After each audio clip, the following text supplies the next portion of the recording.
Hello, everyone. My name is Julie Hill, and I will be giving this presentation on navigating workplace accommodations. So as I said, my name is Julie Hill. I am an assistant professor and clinical coordinator in the Clinical Rehabilitation Counseling Program in the Department of Special Education, Rehabilitation, and Counseling at Auburn University in Auburn, Alabama. I'm also a mental health counselor 1 day a week at Auburn University Montgomery in Montgomery, Alabama, in the US. I am a certified rehabilitation counselor, a national certified counselor, and an associate licensed counselor in the state of Alabama. I live with hypermobile EDS, POTS, IST, NCS, Chiari malformation, craniocervical instability, interstitial cystitis, and migraines. So today I'm going to be talking with you all about relevant legislation concerning workplace accommodations, giving some advice about how to request accommodations, and providing some information about some resources as it relates to requesting accommodations. So the first thing we're going to talk about is relevant legislation and legal protections. So the Americans with Disabilities Act is a federal civil rights law designed to prevent discrimination, and it enables individuals with disabilities and chronic illness to fully participate in all aspects of societies. So although its title is the Americans with Disabilities Act, individuals with chronic illness are entitled to protections in employment under Title I of the ADA. So an individual with a disability under the ADA is a person with a physical or mental impairment that substantially limits one or more major life activity. So major life activities can include things like working, getting ready. There are many things that are incorporated in those major life activities. So major life activities can include walking, seeing, sleeping, communicating, standing, concentrating, and working. Those are just some examples and not meant to be an all-inclusive or exhaustive list. So 6 key concepts under the ADA. So we've already covered what major life activities are. So substantially limiting is a way of referring to an impairment under the law. So a condition is considered a disability only if it substantially limits one or more major life activities. So for example, some individuals with dysautonomia can only stand for a few minutes at a time. So this significantly limits the ability to stand, which is a major life activity. Some individuals with dysautonomia can only walk for a few feet or for a few minutes at a time. This would substantially limit the ability to walk, which is a major life activity. Therefore, dysautonomia is considered substantially limiting. So there are also 3 elements that are considered to determine whether someone's condition substantially limits a major life activity. So the nature and severity of the impairment. So those are characteristics and how severe the disability is. So the nature of dysautonomia is neurological, and severity can vary from person to person. For some people, it's only really a minor condition, and for others, it is very severe.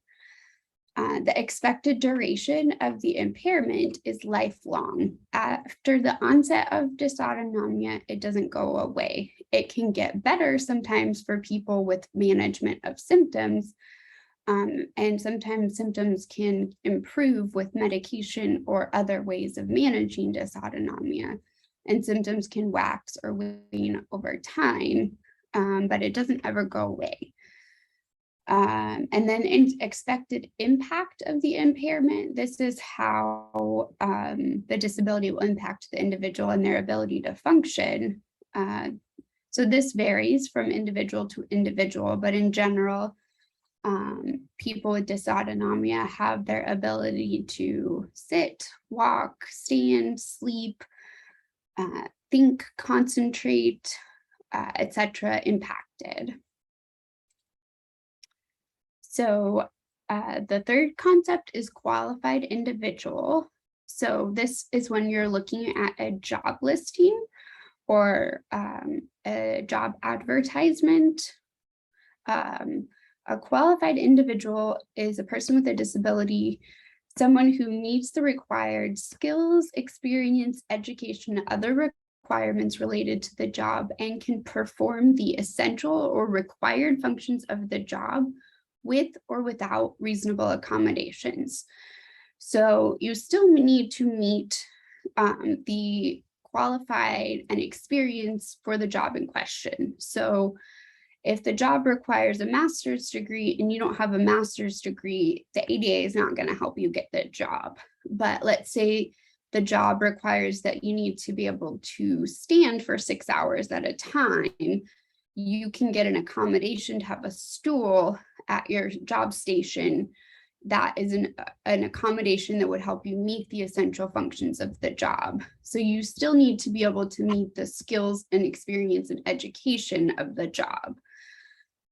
So the next one, number 4, essential function, that is referring to the job duties, responsibilities, or requirements that you need to be able to meet or perform with or without accommodations. And so there's 3 factors that you should consider when evaluating whether a job function is essential. Number 1, does the position exist for the purpose of performing that function? Number 2, how many other people or employees are available that can perform that function? If the person fulfilling that function or job is the only one available to do that, it's probably not something that could be removed from that job description or list of duties as an accommodation. But let's say there's 7 other people at that job that can perform that function, it could possibly be removed from that job function and repurposed on somebody else's list of duties. And then what degree of expertise or skill is required to perform the function? So again, like I said before, if it requires a master's degree to perform that function and you do not have a master's degree, you would not be eligible for that job with an accommodation because you don't meet the education experience for that job. An accommodation is not going to take away the education experience. So there's no accommodation that can take away that required function of the job or that essential function. So reasonable accommodation, that refers to a modification or adjustment to the job, a work environment or routine that enables someone who is otherwise qualified for the job with a disability to benefit from an equal employment opportunity. So it allows reasonable accommodations in 3 aspects of employment: equal opportunity in the application process. So let's say somebody that had a visual impairment needed to access the job application in Braille. The employer would need to provide the application in Braille or larger font if that was necessary. Enablement of a qualified individual with a disability to perform the essential functions of a job, and then enable an employee with a disability to enjoy equal benefits and privileges of an employment. So allowing somebody to have both written and verbal instructions for tasks to complete would be an example of a reasonable accommodation that allows you to perform the essential functions of a job. And then the last one is undue hardship. So this protects the employer more than the employee, but this protects the employer from having to pay unreasonable amounts of money for an accommodation. So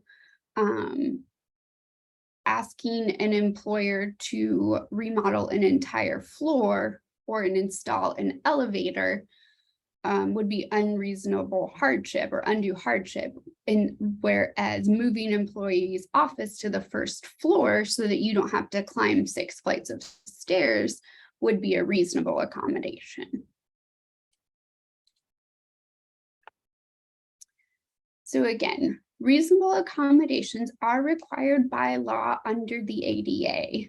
They're generally free or low cost. Most accommodations cost between $15 and $30. There can be some that cost a little bit more, but you can often get help with paying for some of the more expensive accommodations from outside agencies that we will talk about a little bit later. And the purpose of reasonable accommodations enable an employee to perform the essential functions of the job. All right, so this next area that we're going to talk about is how to request workplace accommodations. So this is oftentimes the scariest part for a lot of people, is requesting reasonable accommodations. So when you're applying for and interviewing for a job, when and how to disclose that you have a disability that needs accommodations is a personal decision.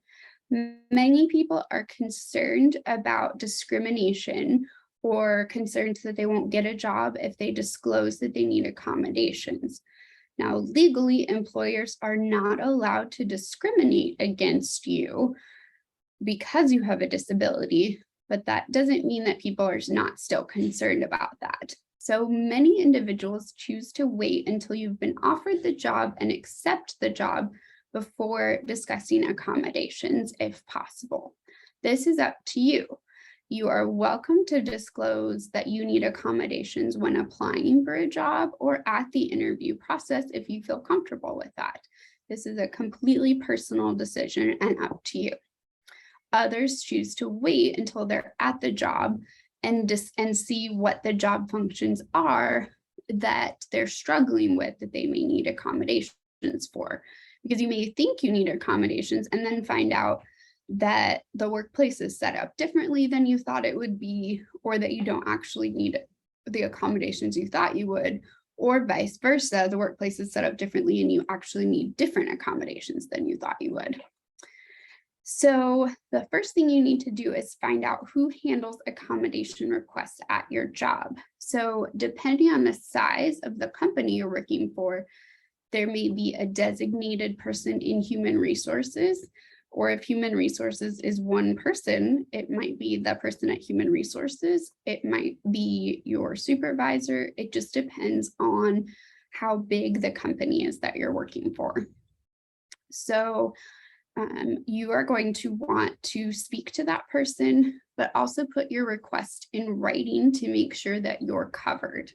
So it may be that you make an appointment with them, but you follow up with that appointment in an email that says, just to recap our conversation from X date, these are the accommodations that I would like to request. You may need to fill out specific paperwork and have your medical provider fill out paperwork as well. For example, at my job, I needed a chair that was a little more ergonomic. And so I went to the department that handled that, and I had to go to my employer and my doctor, and they filled out paperwork that documented that I had a disability, what my limitations were, and why I needed the accommodations. Never should you need to disclose specifics of your disability. Your doctor will need to fill out paperwork documenting that you have a disability, but they will never need to disclose the specifics, the name or details about your disability. If someone asks that, they are breaking the law. So the important thing is to focus on how the accommodation will continue to allow you to do well at your job.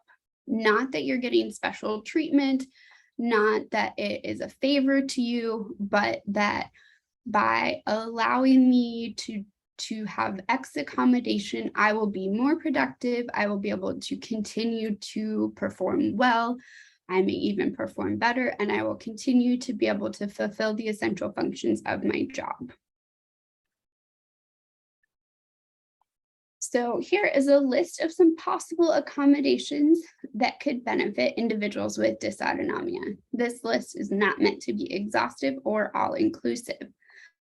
The first one is a flexible work schedule. So those with dysautonomia have good days and bad days, have flares.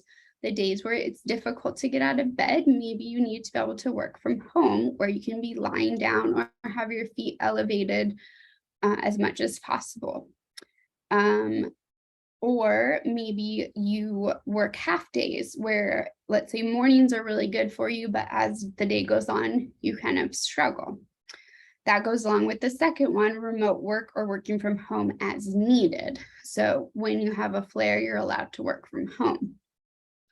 Written instructions, if you struggle with fatigue or brain fog, maybe you need to have written instructions so that you don't tax your brain and struggle to remember things that are told to you verbally. You can go back and refer to the written instructions to make sure that you know what's expected of you.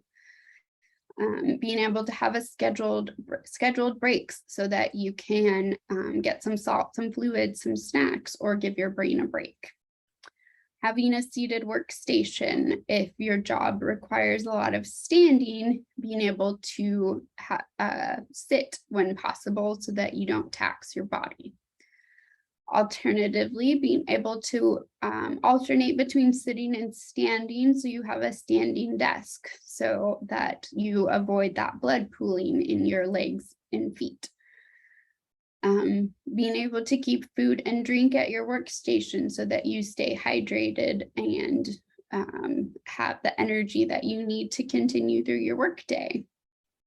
Some workplaces don't allow that, but an exception could be made for medical reasons. An ergonomic workstation so that you make sure that you are as ergonomic as possible so that your body is seated in the best position possible with the mouse and the keyboard and the monitors, etc., are all in the right places so that your body is in the best position possible. If you are able to stand, making sure that you have anti-fatigue mats so that you have a cushion and are comfortable as possible. And then having a fan or a space heater at your workstation for those times when you may get hot or cold when no one else is, so that you can adjust the temperature to keep your body comfortable.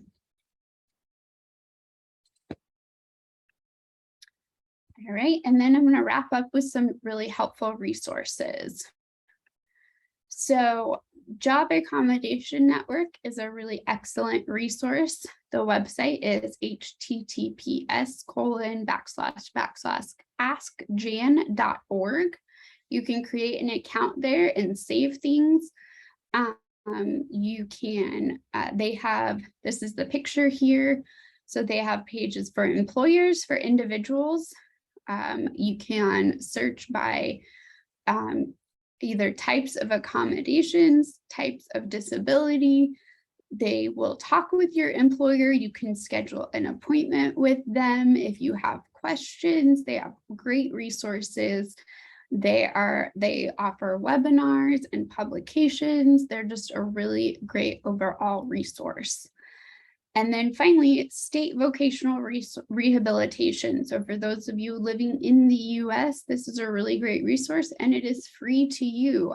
Those of you that have paid taxes, this is your taxes at work. So you can go to this website here and find your local office and make an appointment with them. They can help you if you are already working and you need accommodations, especially those that may be a little more expensive. You can ask them to help pay for things like text to speech software or speech to text software, possibly some equipment. If you are not currently working but are hoping to get back to work, they can help with that as well. They offer career counseling, job exploration assistance, accommodations, etc. They're a really great resource that not many people know about. So I would highly encourage you to look into them as a resource in your local area. Thank you very much for listening today, and I hope this was helpful, and hope you found something that you can apply in your working life.